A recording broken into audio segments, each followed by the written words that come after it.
दोस्तों नमस्कार। सब्सक्राइब करें हमारे चैनल को और बेल आइकन को प्रेस करके ऑल पर क्लिक करें। आज की कहानी एक पौराणिक कहानी आज हम आपको सुनाने जा रहे हैं। एक महान राजा की बेटी के शारीरिक शोषण की कथा। गालब विश्वामित्र के प्रिय शिष्य थे। जब इनका अध्ययन पूर्ण हुआ तो नियमानुसार गालब को गुरु से दीक्षा लेकर गृहस्थ आश्रम में प्रवेश लेने की अनुमति का अवसर प्राप्त हुआ। तभी गालब ने सोचा कि यही सही समय है अपने गुरु के प्रति अपनी गुरु भक्ति और अपार श्रद्धा को व्यक्त करने का। विश्वामित्र गालब की स्थिति जानते थे। उन्होंने उसे बहुत समझाया। गुरु के बार बार समझाने के बावजूद गालब ने कहा कि गुरुदेव, मेरा अध्ययन तब तक पूर्ण नहीं होगा जब तक कि मैं अपनी पूर्ण शक्ति के अनुसार आपको गुरु दक्षिणा न दे दूं। ऐसा सुनकर गुरुदेव विचलित हो उठे और उनका धैर्य समाप्त हो चुका था। उन्होंने कहा कि तुम्हें अपने गुरु को संतुष्ट करने के लिए 800 श्याम कर्ण वाले अश्व प्रदान करने होंगे, जो कि चंद्रमा की भांति श्वेत वर्ण वाले हों। वहीं गालब की पक्षीराज गरुड़ के साथ गहरी मित्रता थी। पक्षीराज गरुड़ गालब के साथ वैसे ही 800 श्याम कर्ण वाले श्वेत अश्व ढूंढने निकल पड़े। गरुड़ पर बैठकर संपूर्ण भूमंडल की परिक्रमा करने के बावजूद गालब को वैसे अश्व नहीं मिले। तब गरुड़ ने गालब को महाराज ययाति की शरण में जाने की सलाह दी।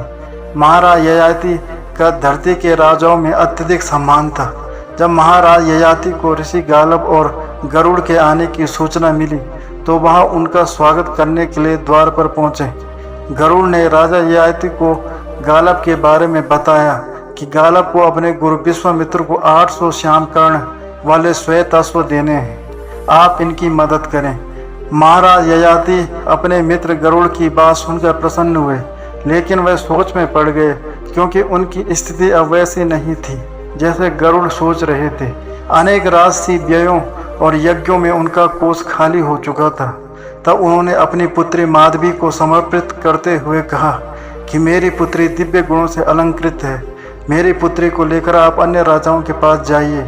ऐसी सुंदर अप्सरा जैसी स्त्री के आगे राजा अपना पूरा राज तक लुटा सकते हैं, तो 800 श्याम कर्ण वाले अश्व क्या चीज़ हैं। परंतु मेरी एक प्रार्थना है कि आप 800 अश्व पूर्ण होते ही आप मेरी कन्या मुझे लौटा दें।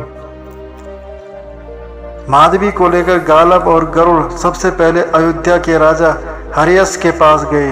राजा हर्यश ने कहा कि मेरे पास तो 200 अश्व ही हैं और मैं उन्हें देने को तैयार हूँ, लेकिन मैं माधवी से एक पुत्र चाहता हूँ। गालब और गरुड़ 1 साल के लिए माधवी को राजा हर्यश के पास छोड़कर लौट आए। 1 साल बाद जब राजा ने उन्हें 200 अश्व दिए और माधवी को लौटाया तो वह कुछ समय के लिए अश्व वहीं छोड़कर दूसरे राजा काशीराज, देवोदास और भोजराज उसी नर के पास गए। और उसी प्रकार उन राजाओं ने भी यही शर्त रखी थी कि उन्हें माधवी से एक एक संतान चाहिए। इस तरह 3 साल बीत गए और अब गालब के पास 600 अश्व थे और पूरी धरती पर अब श्याम कर्ण वाला एक भी अश्व नहीं था। और साथ ही गुरु विश्वामित्र को दी गई अवधि भी समाप्त हो चुकी थी। अब गरुड़, गालब और माधवी ऋषि विश्वामित्र के पास पहुंचे और उन्हें 600 श्याम कर्ण अश्व देते हुए कहा कि गुरुदेव, आप इन्हें स्वीकार करें और बाकी 200 अश्वों के शुल्क के स्थान पर माधवी को स्वीकार करें। गुरु विश्वामित्र मान गए और उन्हें भी माधवी से एक पुत्र की प्राप्ति हुई, जो उस दौरान अष्टक के नाम से प्रसिद्ध हुआ। इन चारों बालकों की उत्पत्ति के बाद गालब ने माधवी को ऋषि मुक्त कर दिया। उसके बाद माधवी को उसके पिता ययाति को वापस सौंप दिया। तो दोस्तों, ये थे आज की कहानी। उम्मीद करता हूँ आपको कहानी पसंद आई होगी। अगर आपको कहानी पसंद आए तो चैनल को सब्सक्राइब करें, बेल आइकन को प्रेस करके ऑल पर क्लिक करें, वीडियो को लाइक तथा शेयर करें और हमें सपोर्ट करें।